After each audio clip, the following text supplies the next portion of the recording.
لیکن یہ کہ امام مہدی کی حکومت قائم کرنے کے لیے کون لوگ آئیں گے؟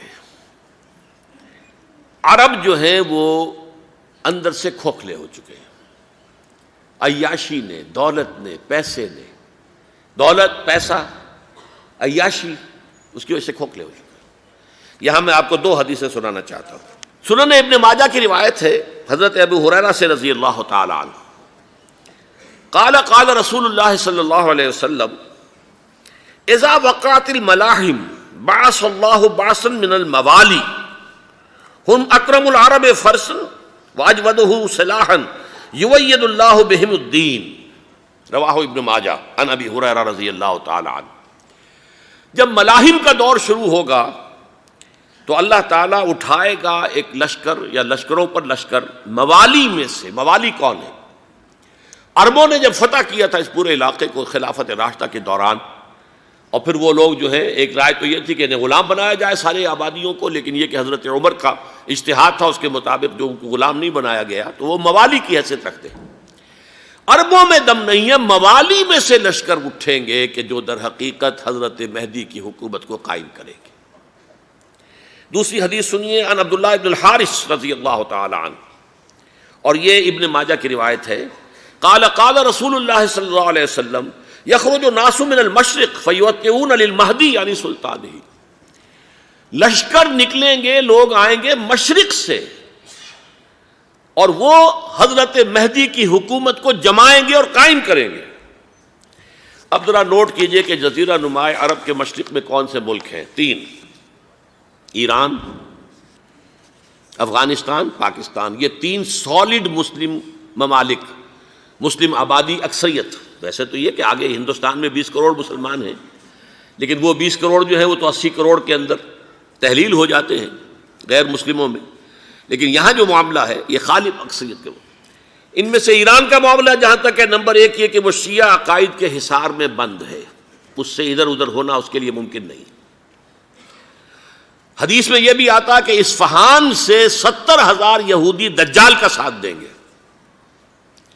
لیکن بہرحال خراسان ایک صوبہ ہے افغانستان کا اس وقت بھی، شمال مشرقی کونے میں، مجھے امید ہے وہاں سے خیر کی، کیونکہ خراسان کا لفظ وہاں پہ شامل ہے، اور حضور کی حدیث میں بعد میں آپ کو سناؤں گا کہ خراسان سے فوجیں چلیں گی جو یروشلم کو دوبارہ حاصل کریں گی، فتح کریں گی۔ جیسے پہلے یروشلم کھویا عربوں نے تھا، دوبارہ حاصل کیا تھا کرد نے، کرد خون صلاح الدین ایوبی رحمۃ اللہ علیہ، ایسے اب پھر عربوں نے کھویا ہے، لیکن لینے والے خراسان سے لشکر آئیں گے۔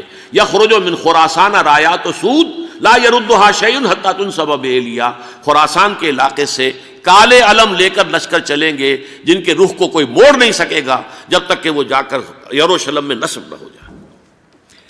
اس کے بعد نام آتا ہے پاکستان کا۔ یہ ہے میری اور آپ کی داستان، اور یہ ہے سبب جس کی وجہ سے کہ میں آپ سے یہ گفتگو کر رہا ہوں۔ اصل میں تو کس لیے؟ محض ایک علمی استفادہ، محض اپنی بات آراء کو ظاہر کرنے کا شوق نہیں، بلکہ یہ کہ اپنی ذمہ داری ہم پہچانیں کہ ہم کس مقام پر کھڑے ہیں۔ دیکھیے، اس پاکستان کے بارے میں یا ہندوستان کے بارے میں علامہ اقبال نے کہا تھا اپنے ترانہ ملی میں، میرے عرب کو آئی ٹھنڈی ہوا جہاں سے، میرا وطن وہی ہے، میرا وطن وہی ہے۔ اور مجھے بتایا گیا کہ سنن ابی داؤد میں یہ روایت موجود ہے کہ حضور نے فرمایا کہ ہندوستان کی طرف سے مجھے ٹھنڈی ہوا آتی ہے، اگرچہ مجھے وہ حدیث ابھی نہیں ملی ہے، لیکن حزب التحریر کا ایک کارڈ مجھے ملا تھا، تو اس میں اس حدیث کا اور اس میں ابو داؤد کا روایت کا حوالہ موجود تھا۔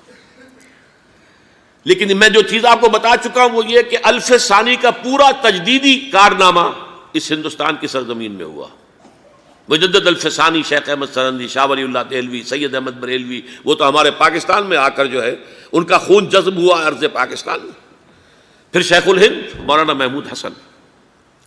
تحریک خلافت چلی تو صرف ہندوستان میں چلی اور کہیں نہیں چلی۔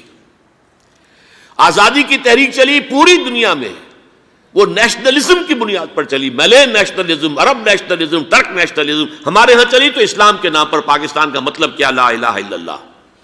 پھر پاکستان قائم ہوا معجزے کے طور پر، بلکہ نازل ہوا ہے لیلۃ القدر میں، انا انزلناہ فی لیلۃ القدر، جیسے قرآن نازل ہوا لیلۃ القدر میں، یہ پاکستان بھی نازل ہوا لیلۃ القدر میں۔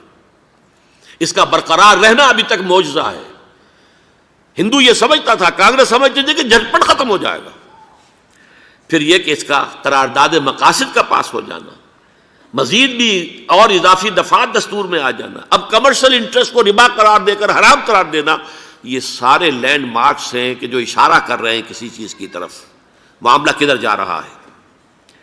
پھر یہ کہ یہ جو 14ویں صدی کے مجدد تھے شیخ الہند، اس کے بعد سے کچھ ایسی شخصیتیں عظیم پیدا ہوئی ہیں ہند میں جن کو میں سمجھتا ہوں کہ 14ویں صدی کے مجدد اور 15ویں صدی کے مجدد کے درمیان، یہ 15ویں صدی کے مجدد کی راہ کو سیدھا کرنے والے، جیسے کہ حضرت یحییٰ نے کہا تھا میں تو آنے والے کا راستہ سیدھا کر رہا ہوں حضرت عیسیٰ کے لیے، ایسے ہی 15ویں صدی کے لیے امام مہدی کے لیے راستہ صاف کرنے والے سب سے پہلے علامہ اقبال، جنہوں نے اسلام کا تصور دین کی حیثیت سے دوبارہ زندہ کیا ہے، ورنہ اسلام ایک مذہب کی شکل اختیار کر چکا تھا.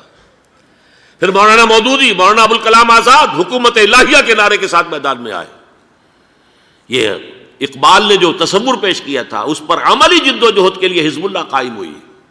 نوٹ کر لیجئے 11 برس کا فرق ہے عمر کا علامہ اقبال کے اور ابوالکلام کے. اور 1913 میں جب حزب اللہ قائم کی ہے اس وقت علامہ اقبال کی ملی شاعری اپنے عروج کو پہنچ چکی تھی. پھر یہ کہ علامہ اقبال کے بعد تعمیل جو ہے اس کام کی وہ ابوالکلام نے کی، لیکن روایتی علماء کی شدید مخالفت کی وجہ سے وہ بددل ہو کر چھوڑ گئے، کانگریس میں شامل ہو گئے، بساط جو ہے حزب اللہ کی انہوں نے لپیٹ دی. پھر مولانا مودودی آئے، انہوں نے وہ ڈور جو ہے اس کا سرا تھاما، جماعت اسلامی قائم کی حکومت الہیہ ہی کے قیام کے لیے.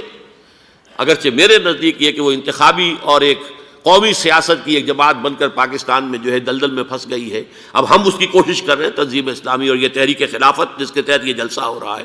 یہ ساری چیزیں وہ ہیں کہ آپ کو سوائے پاکستان کے اور کہیں نہیں ملیں گی پوری دنیا میں. معلوم ہوتا ہے کہ پاکستان کو بہت بڑا رول پلے کرنا ہے اس میں، اور اس کے ساتھ اب جمع کر لیجئے افغانستان کی عمارت افغانستان، اسلامی عمارت افغانستان قائم ہو چکی ہے. یہ پچھلے 20 سالوں میں جو کچھ وہاں ہوتا رہا ہے اس سے پہلے تصور نہیں ہو سکتا تھا. علامہ اقبال کے فرزند بھی دیکھ کر آئے ہیں، تو اگرچہ وہ خود میں سمجھتا ہوں کہ خاصے انہیں آپ لبرل کہیں، آزاد خیال کہیں، لیکن اس درجے متاثر ہو کر آئے تھے کہ انہوں نے یہ کہا افغانستان میں جو میں نے حالات دیکھے ہیں کہ اگر 2-4 اور مسلمان ملکوں کے اندر یہ نظام قائم ہو جائے تو پوری دنیا مسلمان ہو جائے گی.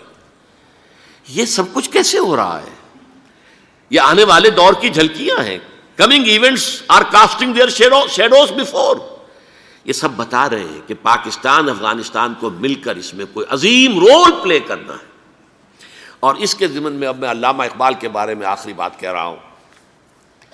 علامہ اقبال کے بارے میں عام یہ خیال ہے، انہوں نے اپنے خطبات میں مہدی کا اور نزول مسیح کا، حالانکہ میں کل پڑھ رہا تھا مولانا سعید احمد اکبر آبادی رحمۃ اللہ علیہ کا ایک مقالہ ان کا کہ علامہ اقبال نے ابن خلدون کے بارے میں یہ کہا ہے کہ مہدی کا اور نزول عیسیٰ کا دونوں کا انہوں نے انکار کیا ہے، حالانکہ ابن خلدون نے نزول عیسیٰ کا انکار نہیں کیا، صرف مہدی کا انکار کیا ہے. بہرحال علامہ اقبال نے خطبات میں انکار کیا ہے، لیکن یہ کہ اپنی شاعری کے اندر میں چیلنج کرتا ہوں کسی بڑے سے بڑے اقبال شناس کو، ان کا یہ شعر ذرا سنیے: خضر وقت از خلوت دشت حجاز آید بروں، کارواں زی وادی دور و دراز آید بروں. خضر وقت، امام وقت، رہنمائے وقت، قائد وقت، خلوت دشت حجاز، حجاز کی صحرا کی کسی خلوت گزینی سے نکل کر باہر آئیں گے. میں حیران ہوتا ہوں علامہ کے اس فکر پر اور اس مصرے پر. یہاں انہوں نے شیعہ اور سنی دونوں کے کانسیپٹ جمع کر دیے. شیعہ کا کانسیپٹ یہ چھپے ہوئے کسی غار میں وہاں سے برآمد ہوں گے، اور ہمارا کانسیپٹ میں ام سلمہ رضی اللہ تعالیٰ عنہ کی حدیث سنا چکا، چھپے ہوئے ہوں گے وہ وہاں پر، مدینے سے نکل کر آ کر مکے میں چھپ جائیں گے. اس خانہ جنگی کی حالت میں لوگ ان کی طرف دیکھ رہے ہوں گے، سوچتے ہوں گے انہیں میدان میں آنا چاہیے، کوئی پارٹ پلے کرنا چاہیے، امت کی کوئی رہنمائی کرنی چاہیے، لیکن وہ چھپیں گے، وہ کارہ ہوں گے، وہ اس ذمہ داری کو قبول نہیں کرنا چاہیں گے، جا کے چھپ جائیں گے مکے میں. وہاں سے مکے والے انہیں نکالیں گے اور وہ کارہ ہوں گے، انہیں بالکل یہ پسند نہیں ہوگا کہ یہ ذمہ داری اٹھائیں. تو خضر وقت از خلوت دشت حجاز آیت بروں، کارواں زی وادی دور و دراز آیت بروں.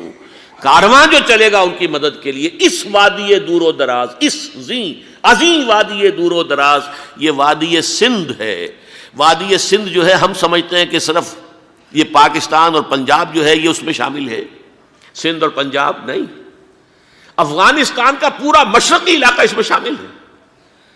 جیسے دریائے جہلم سندھ میں جا رہا ہے، جیسے دریائے گلگت سندھ میں آ کر ملتا ہے، جیسے دریائے چناب اور راوی اور جہلم اور یہ سب جا رہے ہیں اور آ رہے ہیں، اسی طرح دریائے کابل کہاں سے آ رہا ہے، دریائے گومل کہاں سے آ رہا ہے، ٹوچی کہاں سے آ رہا ہے، یہ سارا جو ہے ڈرین جو ہو رہا ہے ایسٹرن جو ہے پارٹ آف افغانستان، یہ سب وادی ہے۔ اس وادی کے یہ دو حصے ہیں، ایک حصہ جو ہے یہ ادھر پاکستان میں ہے اور اسی وادی کا دوسرا حصہ جو ہے وہ افغانستان میں ہے۔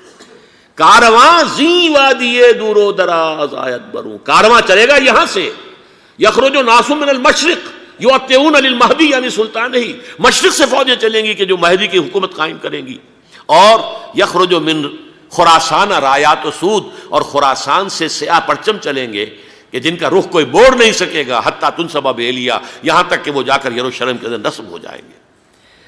حضرات، میں ایک میری گفتگو کا حصہ باقی تھا لیکن میں اسے چھوڑ رہا ہوں، اس لیے کہ گلوبلائزیشن جو اس کی ہوگی، جو خلافت علی منہاج النبوہ کی تجرید کامل حضرت مہدی کے ہاتھوں عرب میں ہوگی، اس سے پہلے اس کے لیے محنت، کوشش، جد و جہد پاکستان اور افغانستان میں ہو چکی ہوگی جو اسے سپورٹ کرے گی اور وہاں جا کر حکومت قائم کرے گی۔ اس کے بعد گلوبلائزیشن کا جو مرحلہ اس کا ہے وہ حضرت مہدی کے ہاتھوں نہیں ہے، وہ حضرت عیسیٰ ابن مریم ان کے نزول کے بعد ہے، جن کے نزول کے بعد دجال کا خاتمہ ہوگا اور یہودیوں کا استحصال ہوگا، مسلمانوں پر بھی بڑی تکالیف اربوں پر آئیں گی، شدائد آئیں گے، لیکن یہ وہ میں حصہ ملتوی رکھتا ہوں کسی دوسری محفل اور کسی دوسری مجلس اور نشست پر۔